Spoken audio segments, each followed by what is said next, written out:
Hey guys, welcome back to Something Social Podcast. We're your hosts, the James Curls. I'm Mo. And I'm Nay. And we hope you're ready to join our conversations about dating, relationships, love, and just general adulting. For more content, event updates, or to contact us, you can follow us on Facebook, Twitter, and Instagram at the James Curls. And our podcast Instagram at Something Social JC. Enjoy. Bye. Hello, everyone. Welcome back to Something Social with the James Curls. Hi. Today we have a special guest, the sensible sexpert, Wendy or Wendasha. I don't know what you want me to call you by, but Mrs. Hall, or Dr. Hall, I should say, actually. So welcome her to the show. Wendy is a sex therapist, correct? No, I'm not a therapist. So yeah, like it's okay. okay. Cut that out. Let's start that over. Yeah, a lot of people. You want to put that in there if that's not what. It's so funny because a lot of people really do, think I do sex therapy because in this field you have therapists, you have counselors, you have all of these different things, coaches, and things like that. But actually, I'm a lot of things. Oh goodness, what should I say I am? That's great. Tell us about all your hats, girl. Go ahead. So, yeah. I am a sex researcher, so I actually do sex research. That's what I do in my job every day. Yes, I conduct research. I'm a professor, so that's what I do. I teach. So I teach undergrads, and I also am a media consultant. So a lot of blogs, magazines, shows call me up, have all these questions. I answer them for them. So when you see all these people like, oh, such and such provided this quote or that quote, I do that for them. And I used to do a little bit of sex coaching, but I was like, I'm not really into that. I don't want to do that as much. It's just my preference, but I know when I say sex coach, I'm not having sex with people. Right, obviously.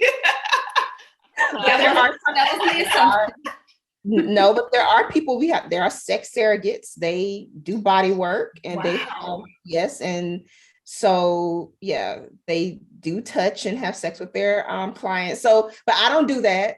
That's not what I do. That's why she had to clarify. Yeah, okay, because I'm like, well, we knew that. Okay.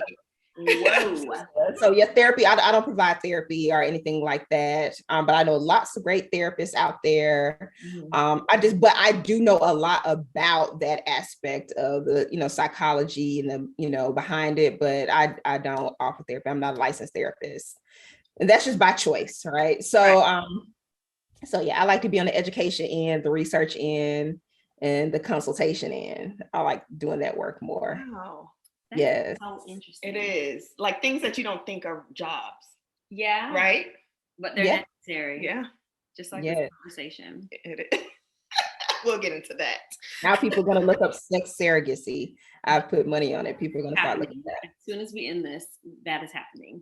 I need to and see coaching what that they actually on. I mean, coaching, it makes sense that they coach. Different coaches too. So wow. I know some people who actually watch people have sex and kind of give them pointers. Some people just do it from almost like a therapeutic thing. They just talk it out. Yeah. So, that talk therapy, even though it's not therapy or counseling. So it's different ways people do coaching. It just all depends on how someone approaches it. So yeah, I'm not hands-on. So I don't. No. That is so interesting. It's like, let me clarify. I'm like, why do we need that clarification? Okay, got it. All right. So thank you for letting us know, because I definitely thought you were a therapist. I thought you like, I don't even know what sex therapists do now. I'm scared to even, but I was thinking maybe like meeting with couples and, kind of like coaching through therapy or addressing like sexual in the issues. Moment. No, well, I didn't think in the moment at all, but obviously that's a thing. I honestly don't know what I had in my head about. No, you don't think about it until someone says it. Yeah. So most people, when you think of sex therapy, it is like therapy, like going to your typical therapist, but you're just talking about sex, right? And there are sex therapists, and you have people who are relationship therapists. Right. And everyone who is like a marriage and family therapist who counsels couples is not necessarily qualified to provide sex therapy. So it's very it's a lot. It can get real deep. Wow, real technical. Good to know. Hey, you never know. You might need some. All right. So I might need the relationship therapy first. Know. All right. So, just how important do you feel that now that we're talking about couples and relationships and like the separation of couple therapy with sex therapy, how important do you feel that it is in a relationship? Because, people say that is one of the top reasons for, divorcing and all of that. Mm-hmm. And then some people are just like, oh, it's not that important because what are you going to do with the other 23 hours? Yeah, 23 hours of the day. So what do you think? What's your opinion on that? So it's so funny because I actually, when I was on my own podcast, I spoke to a sex therapist, and the top reason for relationships falling apart or failing is not sex. So we tend to think that, but it's not sex. It's not even money. It's a lot of other things that are going on in the relationship that have to do with resentment, contempt. So, like it's a whole thing out there about why couples just, their relationships fall apart. As far as sex being important, yes, sex is an important part of a relationship, but it should not be the main part. You should not build your relationship on sex. And the reason why I say that is because sex is going to change. So when you first meet, you're hot and heavy, you can't keep your hands off each other, but as you stay together, year 1, 2, 3, 4, 5, things are going to change, right?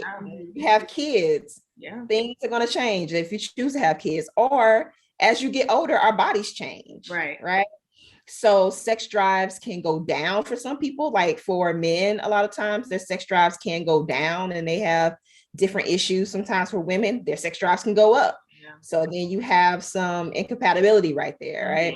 Mm-hmm. So it just really, it's important, but it's not something that you should base your relationship on. So it shouldn't be like, oh, I want to be with them long term because the sex is good. Right. Like, no, you have to have something else. But I know you're like, nah, but a lot of people have been, like we say, stigmatized. And so they would have some bum sex and be like, this is the person I need to be with. Right. Nah, it's just that sex is kind of blinding you to all them red flags. Mm-hmm. Right. So people are the ones you need to stay away from. Right. Toxic people, for some reason, toxic people have some of the best sex, right? Because they tend to be passionate. Like they tend to be passionate, especially if they're a toxic, lazy person. They don't have nothing else to do but have this. Yeah. So what do? You don't work. You don't have no hobbies. You need a roof over your head, so you got to put this good dick or a good vagina on somebody so that you can keep a roof over your head. So you're gonna make sure you top five, right? That's their contribution. So yeah, but like I said, it's important. Like, is that a real word, hobosexual? Hobosexual? I've heard it about the men that are like just living, from house to house because they hobosexual. Yeah, you have people who are like that. Yeah, and so like I said, it's important. But know that it's going to change, right? Mm-hmm. So you're not going to be able to, as you get older, you may have sex once a week. Sometimes some people can go once a month. It all depends because things happen, right? But you just have to know that sex is just one part of the relationship. And just because you have sex doesn't mean you have intimacy in your relationship either. So it's just different. Different things. And it all depends on how you define sex. But that's a whole other can of worms right now. Oh my goodness. You know what I just thought of when she said that? I don't know if you watch this show called Black Mirror. If you don't, you need to. It's such a bomb show on Netflix. Yeah. Mm-hmm. And there was an episode. Do you remember that episode where those people like, oh God, I don't remember it fully, but they had they would zone out and envision that they were somewhere else or with someone else. And it was two people, they were having sex, but they were just not there. And you could see their eyes kind of glaze over and they're like, that's so Raven. Their eyes glaze over and they're in another world somewhere. And they're imagining somebody else. The video game? No, this is a man and a woman. Oh. I haven't seen. I saw the one with the video game. I saw the video game. Saw that one? Yeah, I saw that one, but I didn't see the other one, the Zone and the. I didn't see. That one was good because they can go back and remember certain things, and so I think they were remembering like a different time and a different person, and they were just together in the bed, and it was like, oh my god, yeah, wow. It's funny that people don't even have that capability, but they still doing it. I'm sure. I wouldn't know. Can't relate. But just saying. So what are some of the other ways that people create the intimacy without sex? Because of course it is going to change. You know, the attraction even may change if you, you know, with the beauty fading and everything. Yeah. But what are some other ways that people in relationships can create that intimacy? So it's now, I think what's important, because like we are in the age of social media, we have to start putting our phones down, our tablets down, and actually talking to each other. Yeah. So that's what I've realized. We really don't talk and really spend any quality time with each other. So say if you are with someone and you're watching Netflix, like, okay, let's watch a movie together, or Hulu or whatever. A lot of times you end up being on your phone, they're on their phone, you're barely paying attention to what's going on because you're so into whatever's on that screen, right? So really putting the phones down and really talking to each other, doing activities with each other, whether that could be cooking or whatever, making sure that you are giving each other like your undivided attention. Yeah. Because intimacy is about vulnerability, right? And touching, like we really don't touch each other a lot of times outside of sex. So a lot of times we think that you only need to kiss and touch in order for it to lead to sex, but no, like kissing and hugging and touching is a way, you know, to build up that intimacy. So if you're living with your partner or whoever, making sure you're hugging and kissing them when they leave or when they come home, or just, you know, just sitting next to them, sitting close to them can help build some of that intimacy, and also allowing, just being a safe space for that person. So, you know, if they are going through something, had a rough day, giving them time to, you know, talk, right, without trying to intervene. Now, that's one thing that, you know, some people try to do. You know, somebody comes to you with a problem, you want to try to solve it, but that's not what that person's always looking for, right? They just want that listening ear, know that you care, know that you're that safe space for them. So that's really how you start building up that intimacy. We got to start touching. We have to start talking. That's like, we just don't do that now. Erica Badu got that song. But we actually talked about that just on, we have like a Money Mondays, we call it, like Mo and Nay Money Mondays on Instagram.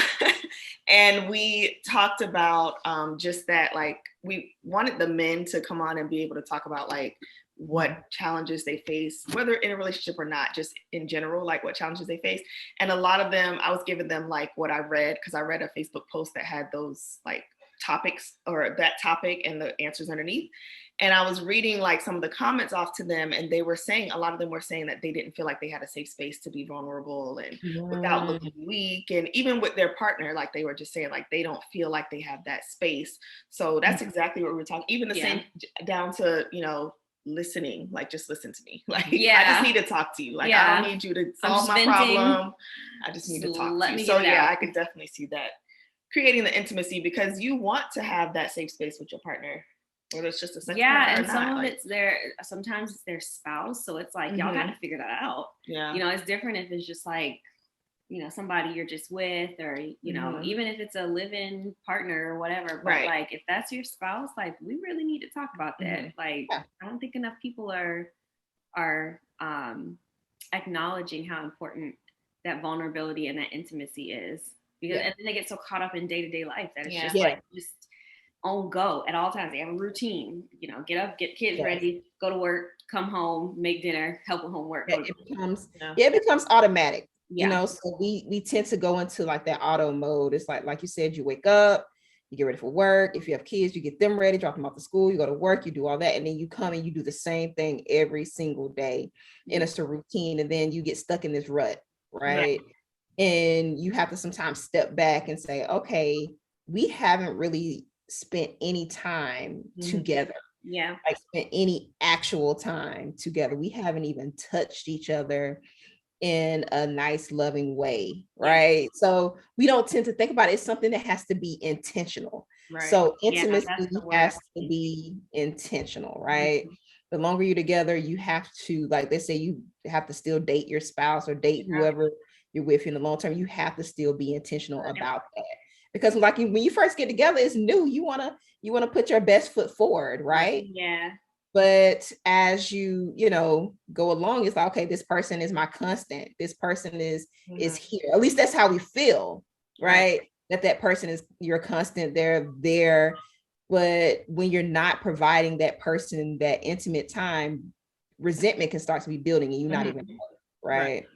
And then something blows up and then all of it comes out. Yeah, it's just right. Like we don't spend time together. Or I had an affair because I didn't feel loved. I didn't feel wanted anymore. Or those types of things. Or you weren't giving me that emotional, intimacy that I needed. Right. You can have sex and not have intimacy. A lot of people don't really believe that, but you can. So absolutely. Yeah. So sex doesn't equal intimacy. Right. It just be a chore to ask freaking sex workers. Yeah. They like, well, this is a check. So that's true. Or I mean, or just any random person that's just like, oh, I had a one night stand, just ever so casually. It's like, all right, well.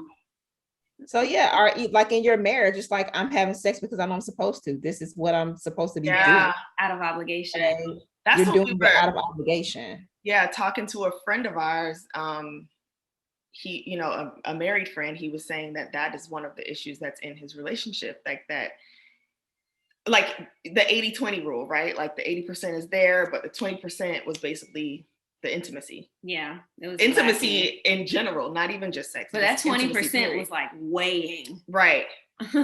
Right. So, and I, not to say that he was like trying to step out or anything, but he was just like, you could tell that it was something that bothered him, but he wouldn't really. He's like, I can't do it. We tried to give him suggestions and he was like, nope, can't try tried that. It. Yeah. Yeah. I've tried it or I can't try that one. Yeah. You could tell he feels a little stuck with that situation and he doesn't feel like there's a resolution to it. And it just makes me really upset because I'm sitting here like, man, I mean, I hope that at some point when I am married and I move into that space that I don't become, someone who shuts off to certain needs of my partner. Just in general, because it's something that he feels like kind of hopeless about. And it was oh no, like, because he's like, this is my wife. I'm not gonna cheat on her, but this is just how we live, and there's nothing I can do about it. But he was like, yeah, the myth is true. When you get married, it just that's it. It just goes downhill from there. I wouldn't say that's not true for everybody because I know a lot of married. Yeah, I know. She like, listen, I just had a baby, so hey,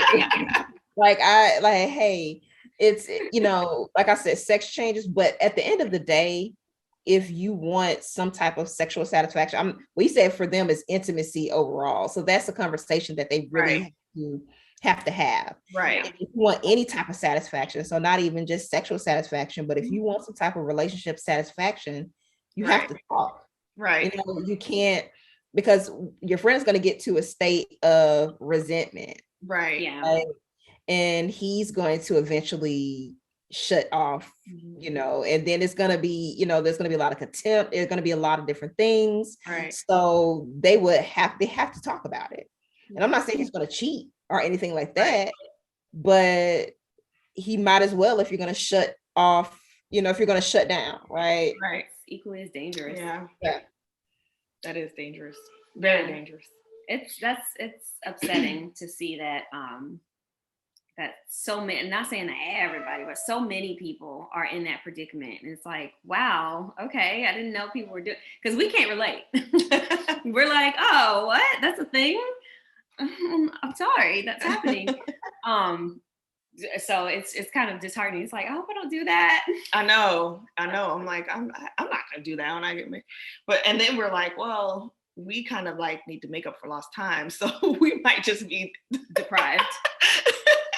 Might be out of control, but he also was saying, like how you were saying, like intimacy as a whole. He also was saying, I don't feel like I'm safe to be like angry in any moments. Like if I'm having a bad day, I have to always,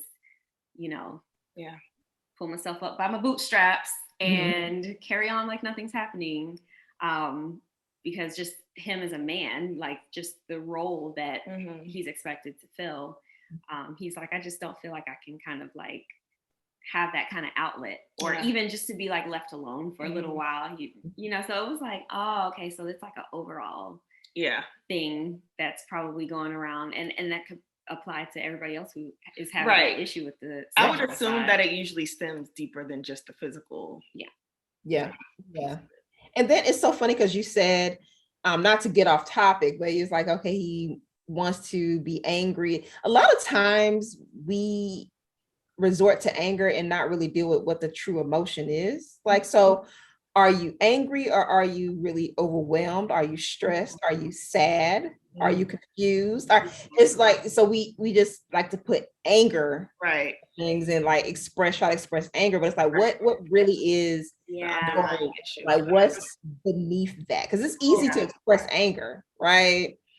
But it's like, what really is going on? Are you nervous about something? Are you stressed about something? Are you having some depression or some anxiety? It's like, what really is going on? So, but I know that as men, a lot of times men express, the I guess the emotion that they feel more comfortable expressing is anger, right?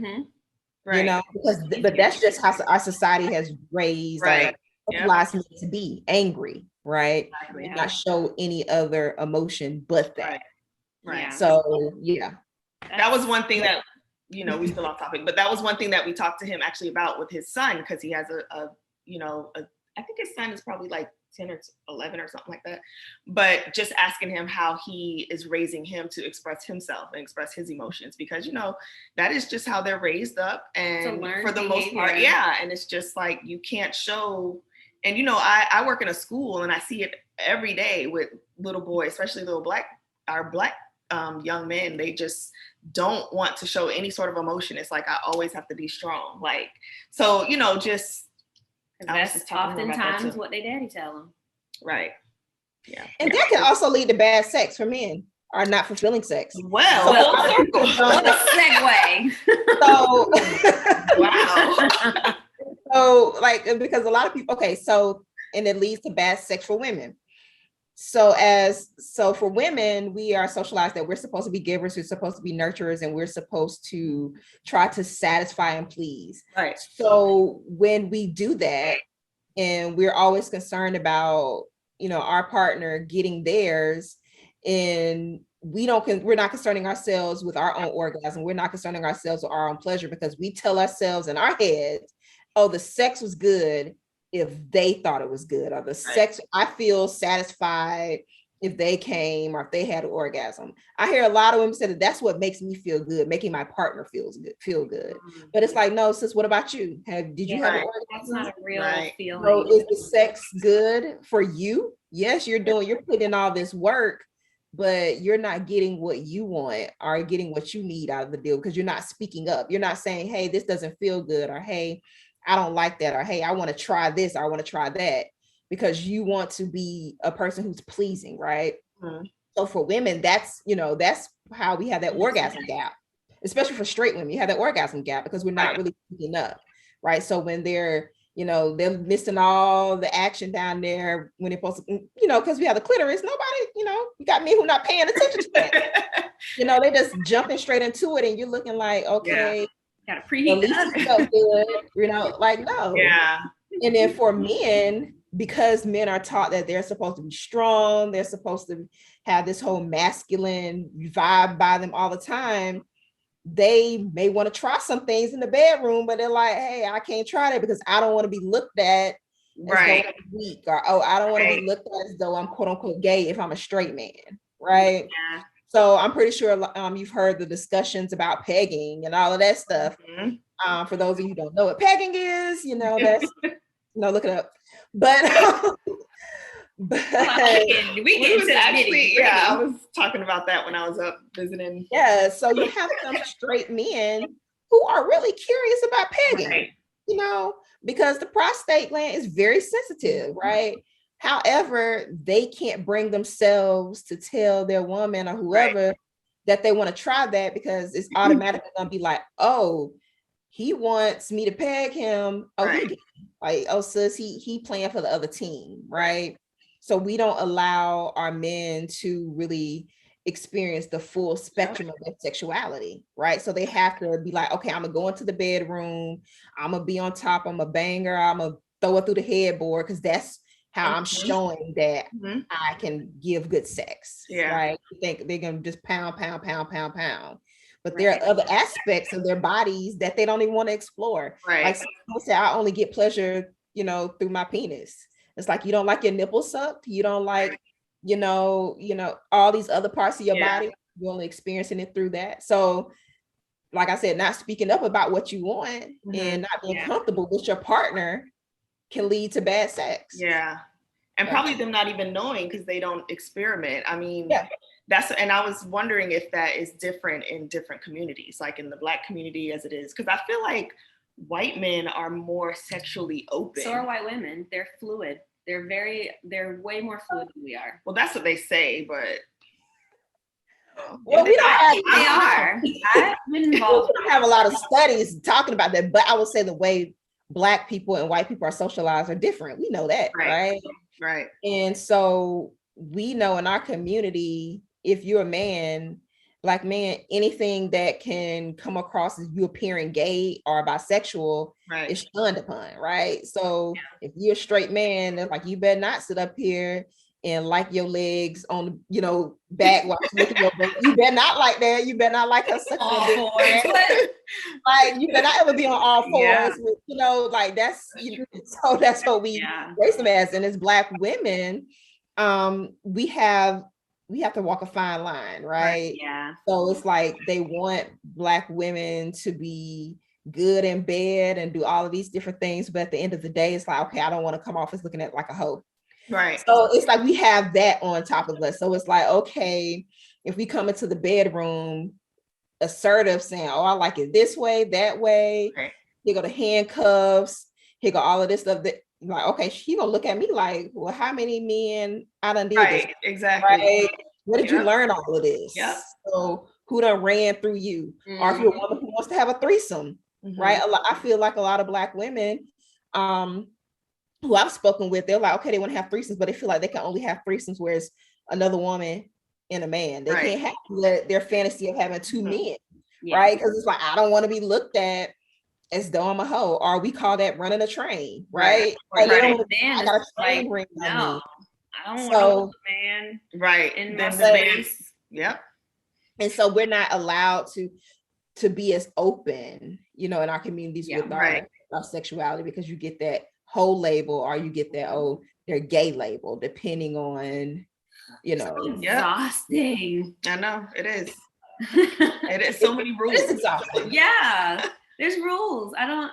Yeah, but you know, when you did the I think you did a live event on Jasmine Sullivan's album, Tales, and like I love that album because it was kind of like a liberation album, almost like. Whew. She's like, this is just what it is. My favorite thing, she was performing with the song she has with Ari Lennox. Yeah. Just out in the open, just like, this is what it is. And then people listening, they like, this song kind of riding. And they like, did she just say, what? And even now her new song where she reclaiming her time, she like, look, I'm about to put the dick is trash. Trash. Yeah. And that's what you know what? And that's one thing, that song, I laughed when I first heard the song, because I was like, because we as women, we like to protect emotions, we like to protect feelings and egos. So we are out here telling a lot of people that, oh, the sex was good. We're faking orgasms, up here screaming our heads off, knowing that we can't feel a thing. Then the man that we slept with is out here thinking that he's putting out or singing good dick. No, he's not. Like, you could save a lot of other people coming after you. Right? Like, seriously, somebody's got to speak up. Yeah, so if somebody has to speak up. You can't keep telling this person that they are giving good dick. Now, okay, that's not to say that it could be good for somebody else, right? Right, that's true. But we have a lot of inflated egos out here. Yeah, you know, that is true. I've lied to them saying, "Oh, you're the best I ever had." No, you're not. Yeah. You know, are they saying you're the only one? No, I haven't had a best. So let's just throw that out there. Going back to women. Hey. Oh God. Everybody's different, you know, because every person brings a different thing to the table, right? Yeah. Everybody is different. So you may have that one person who's like, oh, they give bum head, or you may meet that one person who's like, oh, they got that nice J curve to the dick, and it makes me feel good, but their head is not as good as the next person. So all different. But there are some people who've had their best and they're still stuck and stigmatized and paying bills. In a situation with a homosexual. Yes, they're in a situation with a homosexual, and so that should be my word of the week, homosexual. So I saw this post on Instagram and it was talking about like people that have casual sex, and it was saying something about like soul ties and how it's not really a good thing because of soul ties, right? So how do you think that that's a real thing, or is there some sort of like, I mean, we were talking about like the biological aspect of it, right? Like there has to be some sort of biological connection. The body works too intricately, especially with fluids, for there not to be some sort of influence left from the previous person if you've exchanged bodily fluids. Mm-hmm. Right. Hopefully they're protecting themselves. But. I mean, hopefully they're protecting themselves, but even saliva, like tears, like anything, there's chemicals in everything, and sweat. I can't imagine. I haven't done any research on it yet because now I'm like, but I can't imagine that it wouldn't leave some sort of, I don't want to say on your body. That's what you're trying to say? Some sort of influence on their partner. So, okay. So I, for one, I do not believe in soul ties. It's not something that, and a lot of people, the whole soul tie concept really is like a religious and spiritual concept, right? And so, of course, I've raised in the church all my life, but I still don't believe in soul ties because I just think from a Christian standpoint, if you're saying that, or well, I can only speak from a Christian standpoint. I'm not, I don't know about any other religion. If there's no condemnation in Christ, if the blood cleanses and they'll do all of those things, are you trying to say that Jesus cannot overcome a soul tie? So that's also, so it's kind of like, so a soul tie, like so you're trying to say you will be connected to this person forever. However, you have Jesus there who washes away all our sins. So why would I still have a soul tie? So that it's that's how I feel about it. And sexual sin is no different from a lot of other sins out there. So like we put the sin of sex on a higher pedestal than you up there lying, stealing, all of these different things, right? So if you out here stealing, do you have a soul tie to taking people's stuff? Like it's like where's my line? Like and so but okay, but I do understand that. But so I don't believe in soul ties. What I do believe in is habit. I do believe in being comfortable, right?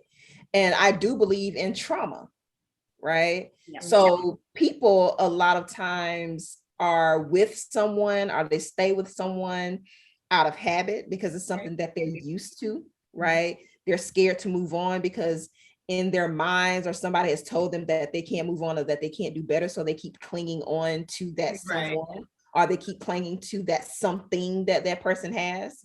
Or sometimes trauma brings people together, right? So shared trauma, and you are holding on to that and not healing from that. So you're using that person as a healing tool, right? You have codependent relationships, right? So it tends to be more than sex, right? It's not the sex that is holding you on to that person. It's something else that's holding you there. Yeah. Right. So that's why I don't believe in soul ties in the way that we're trying to, trying to tell people like they are. Like, oh, if you have sex with that person, or you have all of these different spirits in you. Yeah. And all of those different things, right?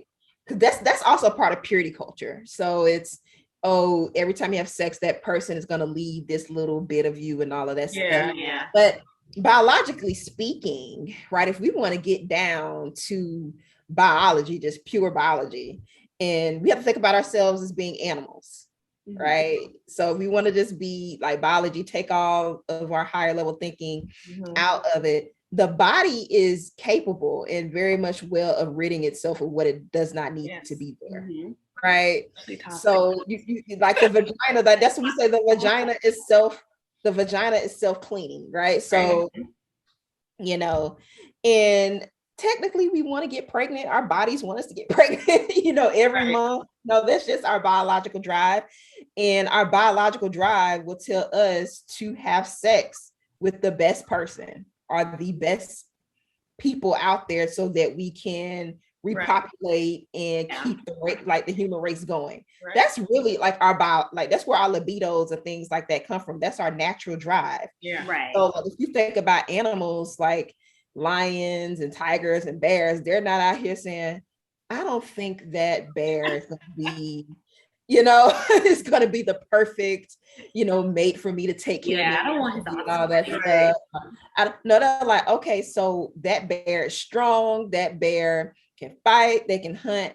I'm gonna have sex with them so I can have a child that can continue on this bear species. That's why the male speak like they always fight, like to try to prove that they're the strongest. So if you want to look at biology, we technically, that's why a lot of people don't believe in like monogamy. They were like, we should just, it's not natural. That's when you hear that whole idea of it, not being natural and all of those different things. But that's my point. No, I don't necessarily believe in soul ties. I believe in those other things that keep people together, but not if you have sex with this one person, you can't ever rid yourself of their energy. You can't rid yourself of their spirit, or that's really what it is. Their energy is like floating around in you or something. I don't know how that works. And really, you would have to have some sort of intimacy with that person, because I can't imagine just like a one night stand, never seeing that person again, or not even having that. It's like now your souls are connected. Like being something that's tying you. You're like, okay, I'm good, never speaking to them again. But you know what? You can exchange energy with a person and not even have sex with them. So that's what a lot of people, like you hear people all the time like, oh no, I don't fool with that person. They give me bad vibes. You didn't have sex with them, but for some reason you feel like the energy that they're giving you is not healthy. You don't want them in your space, right? So you don't have to have sex with somebody to sense their energy, right? Or to sense that they're not giving you that good vibe that you want them around, or that they're good people. So you don't even have to have sex like that. So that means if you have soul ties, that means you have soul ties with your friends, because you have toxic ass friends or toxic ass family members, right? That is true. No matter what they do, you keep inviting them and keeping them in your life. No matter how much they hurt you. So like I said, but in that case, it's you're connected to some type of trauma, or there's something there that is keeping you grounded with that person, that you won't let them go. And I don't think it's the sex that is keeping you there. Right. That's that.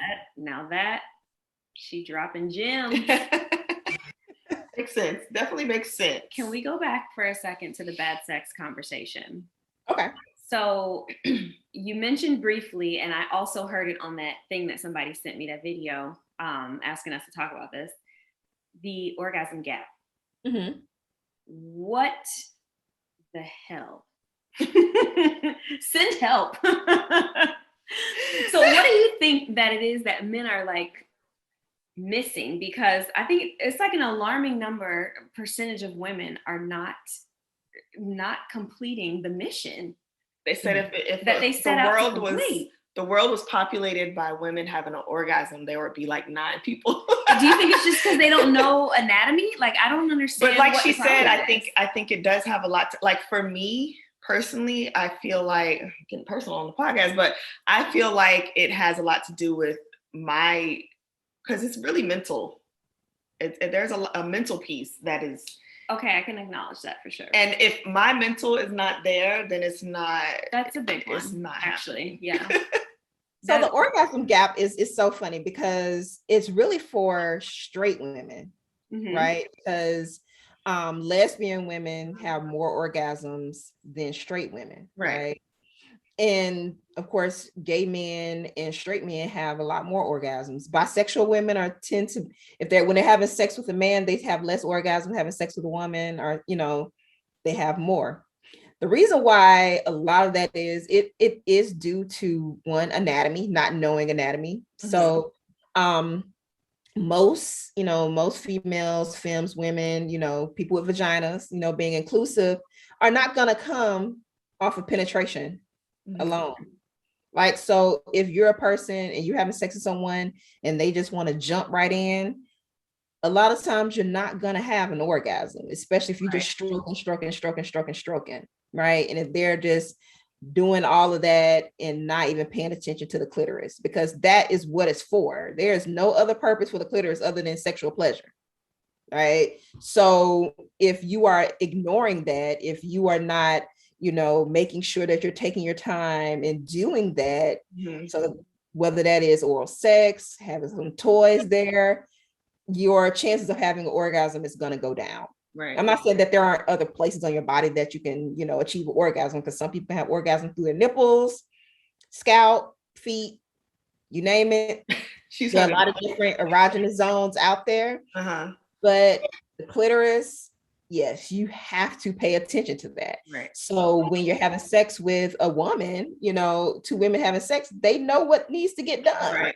So they're gonna make sure that the orgasm is there. And also, when I'm saying they know what needs to get done, when you think about, like, let's think about pornography, right? Let's think about porn. If you look at lesbian porn, right, it's more sensual. They take their time, right?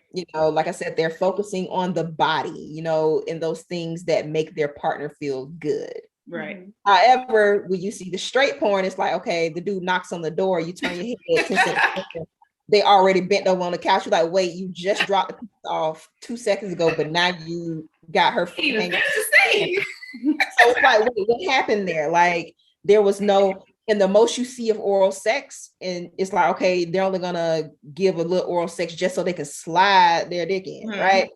Yeah. They're not paying attention. It's all about their pleasure in that moment, right? So it really is about that, like, not really connecting with your partner's body and paying attention. And also for women, not speaking up, just saying, hey, this is trash. It doesn't feel good. Like, it's so funny. I saw the shirt that says, sis, don't have sex with a man who don't eat you out first. Like, I saw that shirt. So that's what we have to really start doing. It's like, hey, take your time. This is where you need to touch me. This is what I like. And if you cannot do that, if you're not gonna, eat me out or do whatever I need, then we're not gonna have sex, because you're not gonna sit up here and get yours while I don't let you pound me out for your 15 minutes, 5 minutes, whatever you're gonna do. And now I got to go to the bathroom with my vibrator to finish. I'm like, there has to be. Some people don't care, but it has to be like, if I was a dude, I would feel so bad if I think I did that's embarrassing. And then I roll over. Yeah, and then I roll over in my bathroom. I hear that buzz, like, well, damn. And it's like, I would feel so bad, like I would. But that's just, but some people don't care. Like, some people, like, I got mine, you better get yours. Yeah. Right? So just really, speaking up. But sex is not gonna always end in orgasm. Sometimes it just doesn't.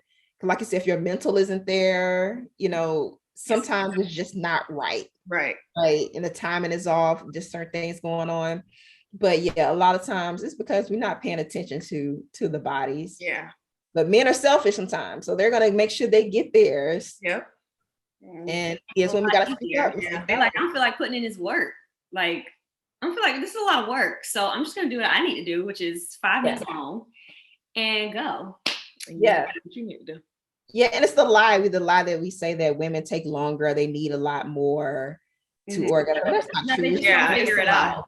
Because they can go into the bathroom with their vibrator and be done in 2 minutes. Right. 2 minutes, bro. You know, and it don't take no 15, 20 minutes, right? So you just don't know what you're doing. Right. It's just that is, you know what? That boils down to. Women do have to speak up. They do. Yeah. They do. Because they are in the group chats complaining, but they are not complaining to their man. Yeah, complain. I should say. Yeah, complain. Yeah. That's like when I stand so busy trying to like protect ego. It's like, how do I approach this and tell him no? This isn't working. Life is being like bad sex. Like you can't be out here having bad sex, especially if it's like a F buddy. Why are you keeping them around? Right. What is the point? It's at that point, some people are having bad sex also because of skin hunger. They just want to be touched. Yeah. They don't even necessarily want to have sex. It's just they want to be touched and they need to be touched. Yeah. And the only way they feel like they can, you know, satisfy that skin hunger is just through sex. Mm-hmm. You know, so interesting. And I think that's so skin hunger. So as humans, we have to touch each other. Like that's how we thrive and survive. Like so if you take a baby and you don't touch a baby will die. Right. Babies, when they come out, they need to be touched, they need to be nurtured and be cared for. That's why you do skin to skin. Mm-hmm. Right. So that's how babies, you know, can get acclimated into the world. Now, as humans, we still need that touch because we're social creatures, right? And so, especially in the pandemic, you have people who've been sitting in the house by themselves a lot of times with no interaction. Yeah, you may have Zoom, you may have Instagram, but nobody's there to provide you any touch, like nothing. It's just like, okay, you're craving that. You crave that. So that's why people sleep with weighted blankets. That's why a lot of times people love getting their, you know, feet done and their hands, like their pedicures, because somebody's touching you. Massage touching you. Touch can be very healing because that's one of our most important and powerful senses. Yeah. So if you go a long time without being touched, it will weigh on you. It will. And so so sometimes people will have bad sex because they just simply want somebody to touch them. Yeah, they're not even looking for an orgasm. They're like, you know what, just touch me. So, and because they're, you know, and they're craving intimacy, like touch and intimacy. Like that's the only way they can get it. Yeah, there was a point in time that I just was craving the intimacy more than anything, like just to be near someone or to be close physically or even emotionally close to someone, or what I thought was emotionally close to someone. And I can see how that can get confused because it's like, I didn't get anything out of this interaction. Right. And I'm still kind of empty. Right. So what was the point of that? Yeah.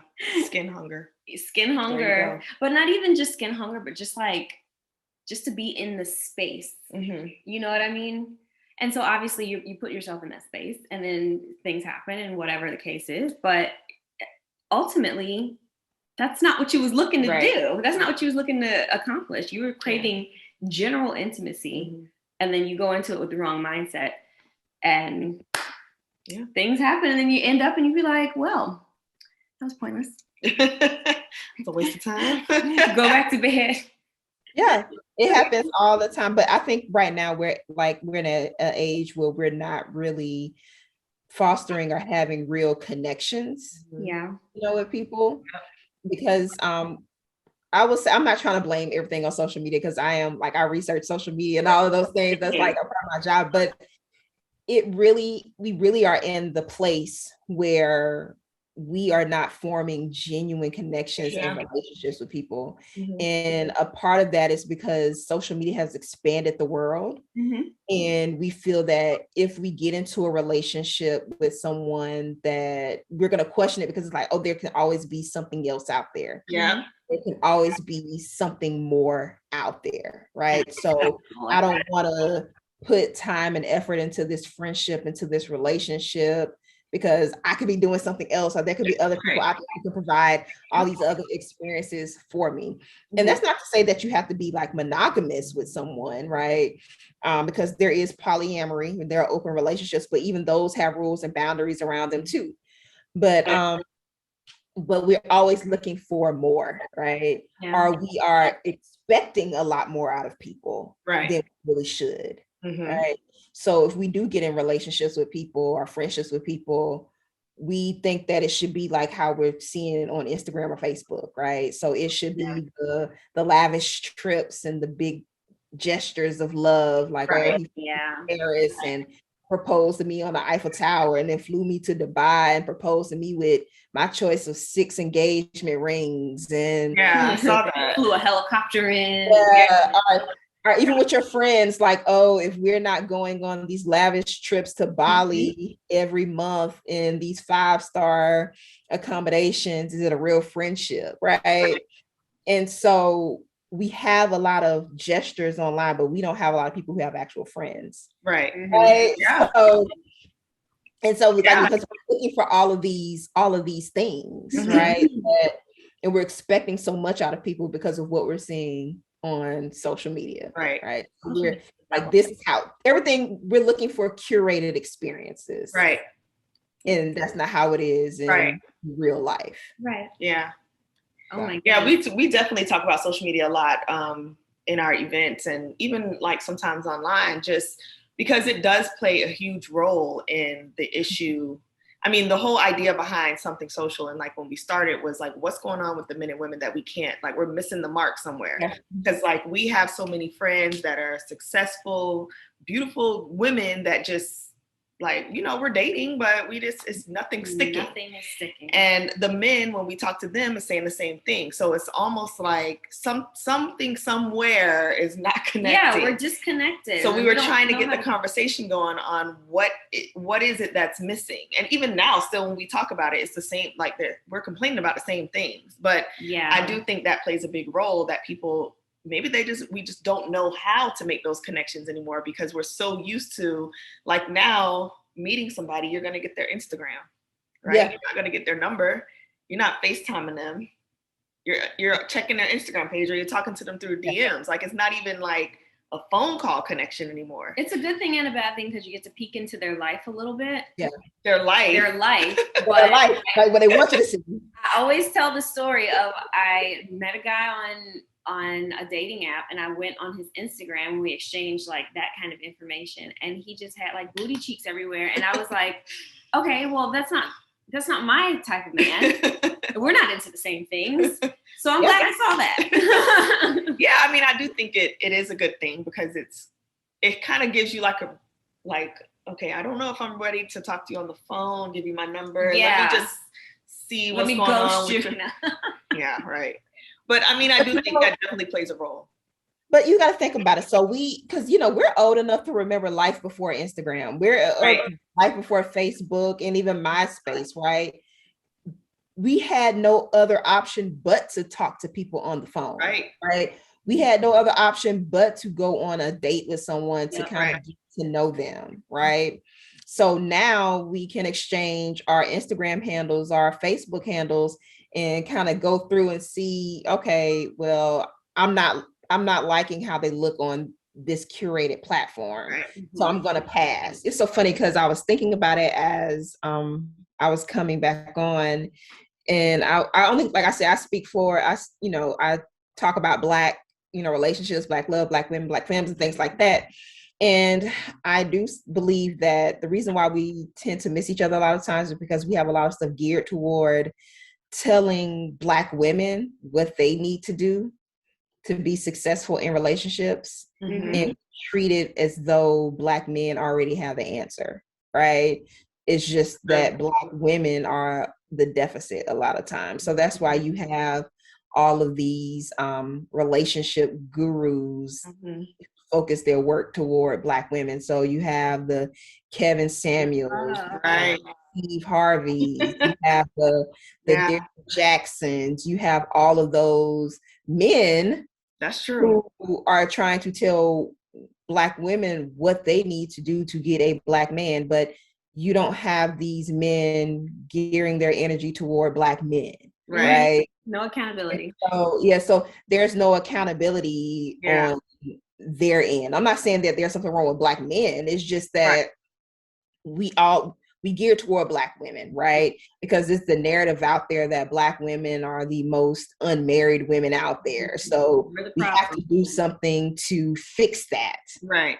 So it's the Black women are the problem. So you know, we're doing something wrong. Right. And it's, you know, and so when we have that type of attitude about relationships, that something's wrong with Black women need to fix themselves or be fixed. Then you have a lot of men out there, if you're straight, you have a lot of men out there thinking that, hey, I'm the prize here. Right. And, you know, I have all my stuff together.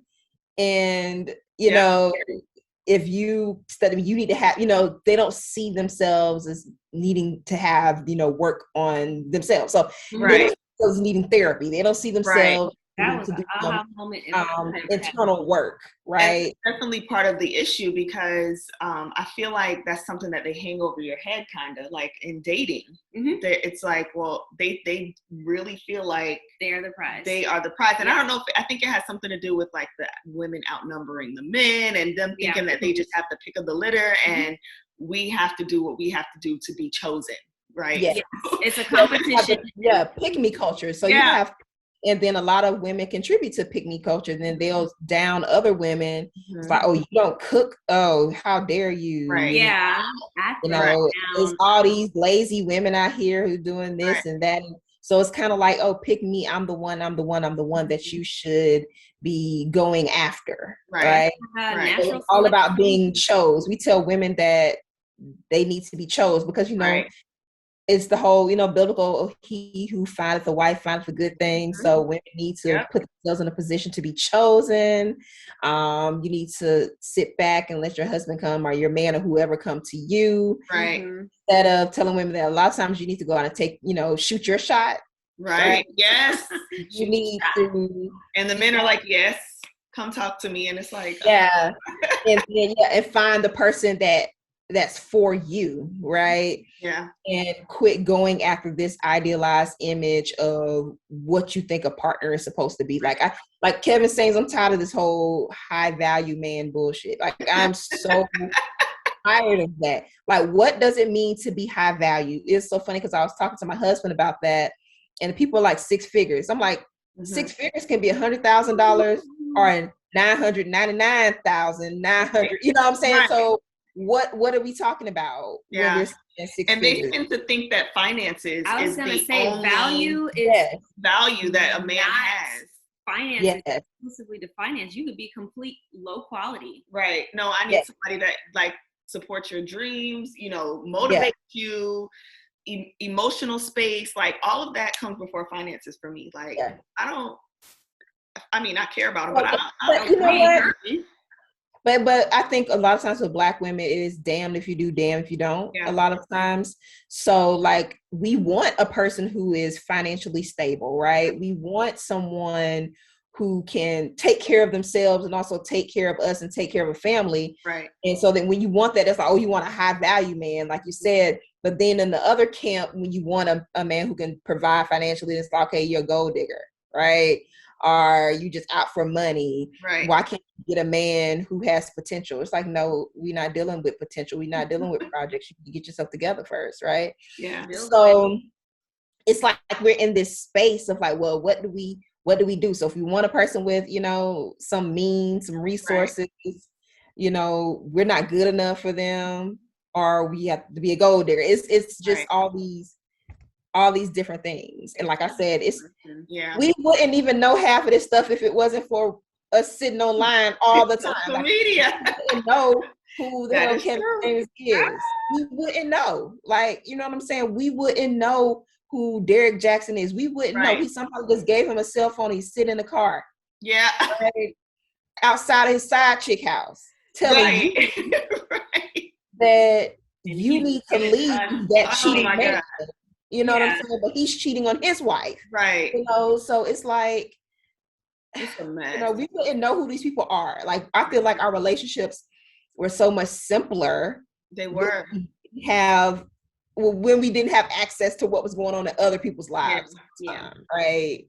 Because we had to form those opinions and trust our own judgments, right? And trust our own intuition.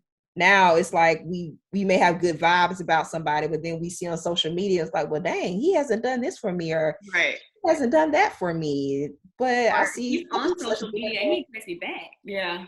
Yeah, like, oh, why, or always, that's one thing also, having instant access to everybody. Right? Social media, even text messaging, all that stuff, we feel like people have to respond ASAP. And if they don't, that means something is wrong. Like back in like the 90s and the 80s, even early 2000s, when text messages were not free, right? No, they were not free. If you will get pissed if somebody sent you a text because you got charged, right? So back in the pager days, you had to wait till you found a payphone because we had to wait, right? We didn't have decode, and then we didn't have instant access. We didn't have all these group chats. We didn't have all of this. You couldn't just up and call somebody any time of day because your minutes were not free until after 9. Right. After 9, baby. Or if you at home on the house phone, like, okay, I'm on the internet right now, so I can't talk to you on the phone. Like, I was like, we're not that old. Like, so things have changed so much. We feel like we have to have instant access. It's like, okay, you text that person. Oh, they didn't text. Oh, it's been 5 minutes. They must be cheating. All right. He just posted on Instagram, so. Or the fact that you feel like that message. Or that we feel so entitled that people have to drop every single thing just to respond to you. Yes, I'm sitting on Facebook. Yes, I saw your text message. I will respond to you when I get to you. When I feel like it. Like when I feel like it. And so even as a married person, I'm not talking to my husband all day. Can I get in contact to him if I need to? Can I send him do we have a group chat? But I could send a group chat message to him or send a text message and he might not respond till like a couple hours later. Right. Or I might call, he may not pick up my phone call, but that doesn't mean that he's cheating. No, he's at work. Like it's And so we have all this culture of instant. Everything has to be instant gratification. Instant. It's dangerous. It's very, very, very dangerous. And we have to step back. We have to really, I feel like we all should take social media diets. Like as a person who's on social media a lot, we need to really take social media diets because it's killing our relationships. It really is. A lot of things. I'm seeing too much. I have access to too much stuff and I'm intaking too much information in general, and it's overwhelming me sometimes. I'd be like, oh, I want to see that person get shot. I just want somebody die. Like now I can't go to sleep. And it's hard because like now this is how kids are being raised and how kids are coming up, and it's like so now they just never ending. They're just like like this is all they know. So it's Charlemagne talks about it. He's like, we're getting too comfortable with just watching like atrocities just in front of our face. Like we just be like, oh yeah, that you know, mass shooting. They filmed it on Instagram. Anyways, you want to go out for drinks? Like it's not normal. We're getting too comfortable, and even to bring it back around to sex and relationships, people putting all their business out on Facebook or Instagram, that bothers me too. It's like we didn't used to know people used to break up. It's like, okay, they broke up. And if you are a friend of theirs, you probably would know the details of why they broke up or why something ended. Now, people will put their full on, why their relationship ended. It's like, hell, I don't even know you, but I know why your relationship ended. Right. I know they cheated on you with your sister and your mom. Right. Like, what? Beat baby daddy and this, that. Yeah. They put people on blast. Like now we have you break up, they're putting people on blast. Yeah. And it's like we didn't even used to have that. Yeah. And there used to be a group on Facebook called Sis, Is This Your Man or something like that. Oh my God. I can only imagine this. So yes, so it was a Facebook group you join.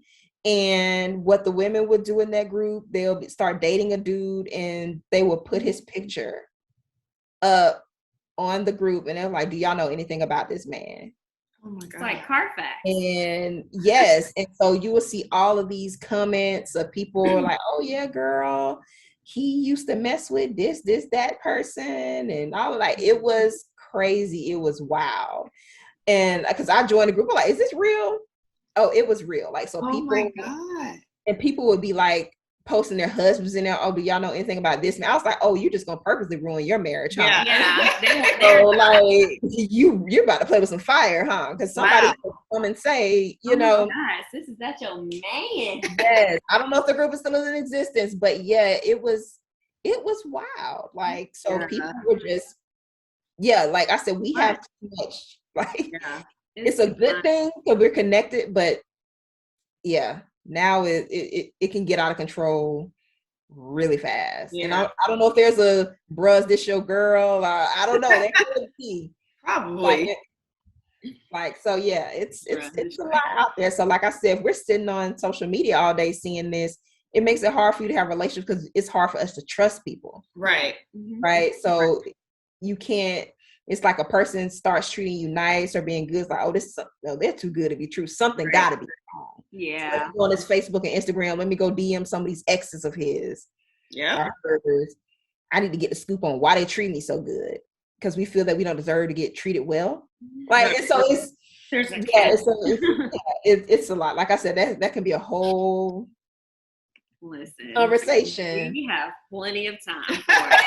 Because, honey, that is the basis of this whole thing. Just sitting here, just like it is. That's true. It really is. Because we started with just having these conversations just amongst ourselves, and we were like, we need to include some men in these conversations. Yeah. And then it just turned into like a whole like discussion party. And then COVID shut it down. It turned into a podcast, but it's like because it's good that we have these conversations, and I'm glad that you all wanted to invite men to the conversation because a lot of times it is, we're gonna have a panel or whatever of just women or a panel of just men, and then there is no actual coming together to really communication. Talk to each other. And then I'm like, we have to do it, especially like, because I see so many people that are like, oh, I want to be, like you said, I want to be in a relationship, but I don't know, all of these different things. Like I said, there are more women than men. Like, how can I find a person that is quality and being with them? And so, and then women, for some reason, we start feeling like we're running out of time and all of these, all this pressure. And so it's like, we need to have these struggle. Yeah, we definitely do. I have one more question because this is like totally off topic from what we were talking. Well, not totally off because it's sex, but squirting. Let's talk about it. All right. What is it? P. That's what Next. Researcher. Come on. So so it's so funny because the jury is still out on what squirting actually is. So just to give the quick rundown, there is now like a difference that we're saying between like female ejaculation and squirting, which is not necessarily the same thing, but we're not even sure if that is the case because there hasn't really been an extensive study of testing, the fluid that is, or, because, there has been some but it hasn't been enough, right? Because what they will have to do is we have to get these women in a room if they can squirt, and these sex coaches need to make them squirt, and then we will have to collect it and test what it actually is, right? Then we will have to see where it is coming from in the body. So is it coming from the urethra, so the hole you pee out of, or is it coming out of the vagina? So that is what is confusing a lot of people. So some people think it's pee, right? Some studies they tested, the fluid, and some are saying it's very diluted urine. Some said that it's not, right? And so we don't know exactly what it is. And then some people, like when I say the difference between female ejaculation and squirting, some people say ejaculation is really like a white milky fluid that comes out of the Skene's gland on the sides of like the opening of the vagina. I have to kind of show it to you, but Yeah, that's what they think it is. And so some people are like, no, it actually is not. And so we don't know. Some people are like, okay, it's coming from the bladder or it's coming out. So we don't really know because we don't have an extensive study. Now, what I will say, what you see on porn is not the norm. Okay, so on porn, you see a water hose of all of these different things. And sometimes it's kind of hard to tell on porn where this liquid is coming from because it's not like the camera is like right there all the time. Right. But sometimes in porn, it's not actually squirting. Sometimes those, sometimes they're actually just peeing. I'm just to be real in porn, because to have like some of that big gush like they're having over and over and over again, right, it's for the camera. It's the theatrics of it. Sometimes it is urine. But the jury is still out on what it actually is. But I will say it's not something that everybody can do. Right. And it's not something that should be the goal. And I don't know at what point did everybody become so fascinated with it. It seems like I always knew about it because I'm in the field, but it seems like out of the blue, everybody started talking about squirting and everybody wants to do it. And it's like, why? It's messy. Like the ultimate like climax of life. It's like that must be it. I must be going to glory after that. I don't know. Sex can be good without, and it's messy. Yeah. It's messy. Imagine. If you're squirting like they're doing on porn, it's messy. Yeah. But a lot of times, if you speak to different people and their experiences, for some people, it's just like a little light trickle. It's not even like a water hose. So yeah. Some people can make themselves do it. Some people can't. Like, right, they have all of these different things. It's like, oh, try this toy, try that toy. Yeah. Yeah, I always had an argument. Well, not an argument, but a discussion with one of my girlfriends. I'd be like, it's just pee. And they're like, I'm like, oh, no, I thought it was pee. I don't know what it is. I think it was like a video or something I had watched on it was saying that it was made up of mostly urea, like diluted urea. And that it was coming from the bladder, and that like during arousal that the bladder would fill up mysteriously, even though they had already done like the control of like the women empty their bladder before they go into the situation, and miraculously it fills up with this fluid and just skyrockets. We don't really study it, like, so we haven't studied it, like, but that's not surprising because we still haven't studied the vagina and the vulva extensively. So like that's why people are just not finding out that the clitoris is much bigger than you think. Yeah. So it's not just the little button that you think. It actually has an internal structure that is bigger. And so we're starting to think the whole idea of the G-spot may actually be just part of the clitoris, the internal part of the clitoris, right?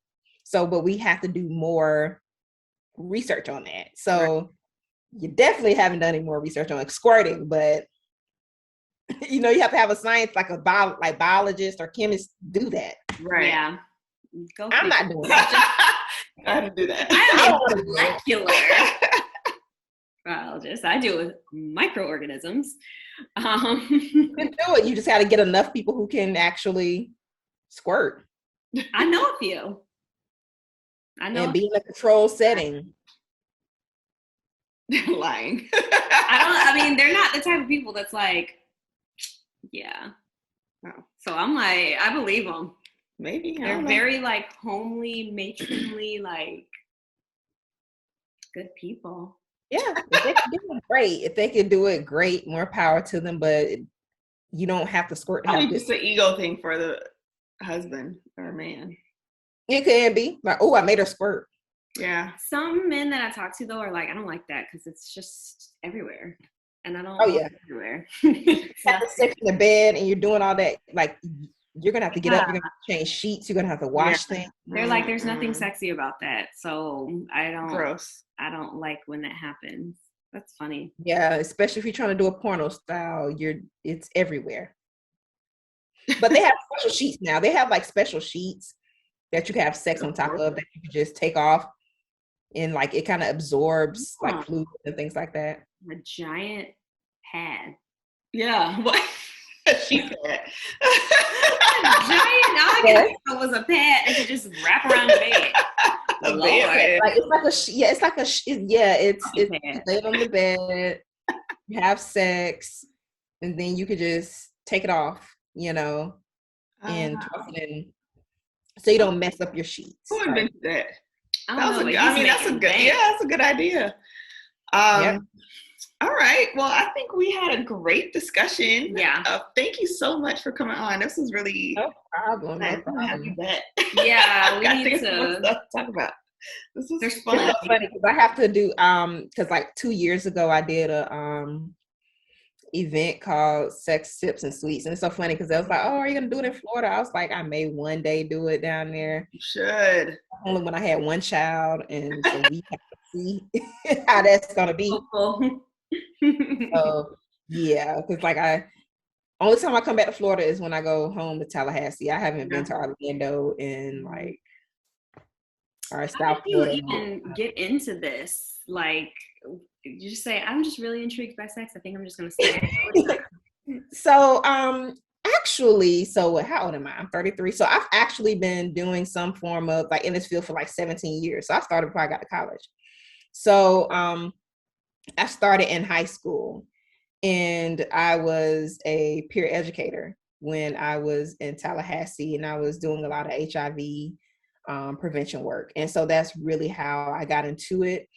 But me being interested in sex has always been, that started early. Like if people talk to my mom's like, yeah, Wendasha's always been doing this.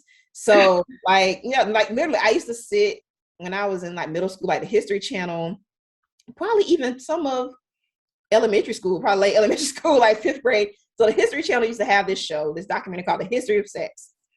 And I would sit and watch it. It came on, like, for some reason, it always used to come on around New Year's.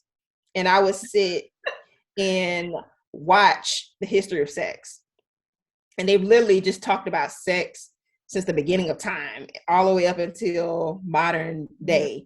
And I would just watch this stuff. And then my mom was like, okay, whatever. Because my mom told me like a couple of years ago, she was like, oh yeah, I always kind of knew you were going to go into the sex field. She's like, oh, I feel like you're going to be like a Dr. Ruth or something like that.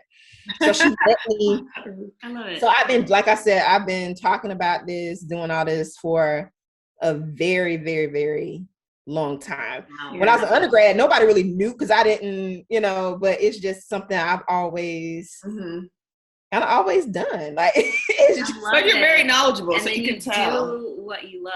And that is, it's something I've been doing for, like I said, for a while now. So yeah, you didn't just fall into this. Okay. No, I didn't just fall into it. Like a lot of people thought I did. It's like, no, I've been brewing.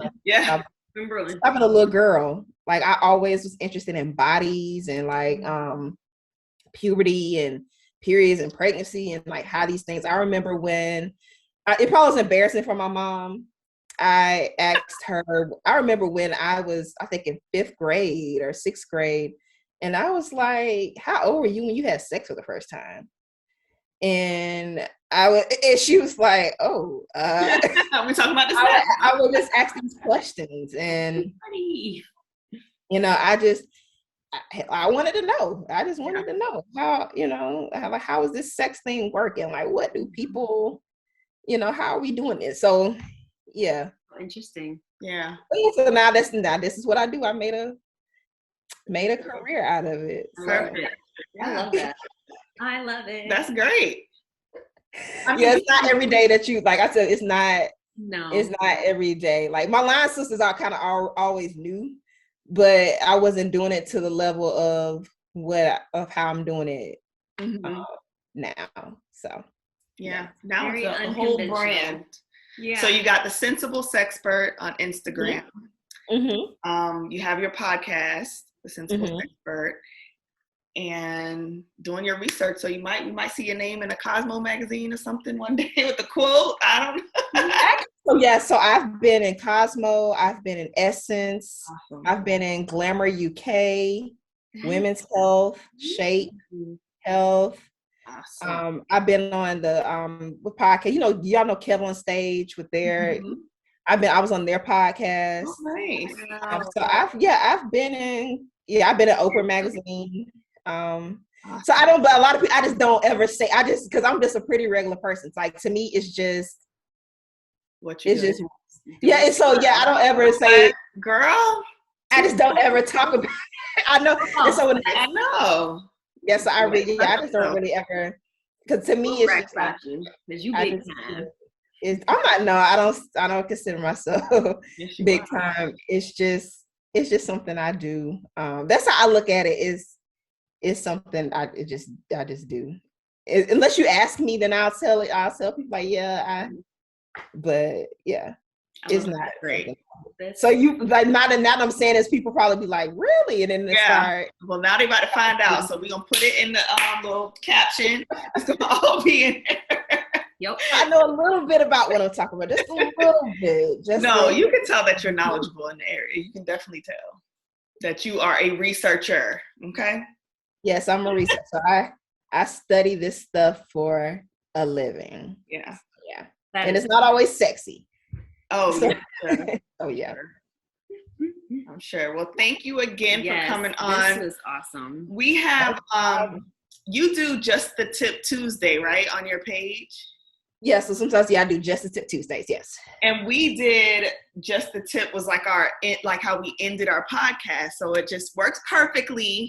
And for Just the Tip today, we want to know how you can keep your relationship spicy for couples that may be losing that sexual flair. So, I mean, even like the intimacy piece of it, because like we were just thinking about the sex part, but after discussion, I think the intimacy, you gave some pointers earlier, but if you want to just end it that way, just tell us not us, because we're not in a relationship, but the people in relationships that are listening, most of our listeners are in relationships, a lot of them. What they can do to keep their relationship spicy, whether it be intimacy or sex. Simple. Start talking. Start talking and stop assuming or taking your partner for granted. So, if you want something to happen, you have to tell them. They cannot read your mind. If you want to try a new position, if you want to try a kink or fetish or anything that may be, tell them, talk to them, and don't assume that what you're doing or what you have been doing is pleasurable to your partner. Yeah. Always stay in communication. Do you like this? Do you like that? Mm-hmm. Even asking, is there any way that we can approve what we're doing, right? And some people don't feel comfortable with that, of asking in that way, but you have to start talking. Yeah. And if you want to spice it up a little bit, dirty talk, sending those sexy text messages, leaving those sexy notes or voicemail, saying, okay, this is what I want you to do to me when you come home. And that's a good way to ensure that you're having some good sex. Like, okay, I want you to touch me here when you come home, or tonight I'm going to do this to you. I'm going to do that to you, right? It really starts with talking, using your mouth, right? So that is something that you have to do. Great. So I love it. Great tip. I like the way you phrased that question too. What? How is there any ways we can improve this? It doesn't make it seem like this isn't working. Yeah. It's just like, how can we improve? Okay. Yeah, always use the we. Like, how can we make this better? Yeah. Because you don't want to put anybody on the defensive, right? Right. So it's like, how can we do this? How can I help you? How can you help me? So. Right. That's real. Right. This is Thank so you, awesome. Wendy. No problem. Yes, Wendy. Thank you so much for coming on. So, this episode will air not this week, but next week. Okay. So it'll be on YouTube, and then it'll be on podcast platforms. But if you want to send you anything, let me know. If the video or the audio or whatever. We can yes. That alone. Okay. So Thank you so much. So now I know I got your number. So when you see me texting about some random, don't be ignoring me, okay? I'm gonna be like, Wendy, what does the research say? What does the research say on my Instagram? Well, I gave her my number. Well, what does the research say? I need to know. I get texts all the time. Like, trust me, Sure. I get. Oh my God. For people who have my number, yes, I get text all the time. Boy, my friends better not go into that field. I'm like, blowing their junk up. Look, give me the thought. I'll text her. Okay. All right, Wendy. Thank you so much. No problem. Thank you for having me. All right. Bye. Bye. Bye. Thanks for joining us. Remember, feel free to slide in our DMs with topics or questions you'd like to chat about. It goes down in that DM. Hey. It goes down Hey. in that DM. Hey. It goes down. Sorry. Your support really means a lot to us. See you next time. Bye, y'all.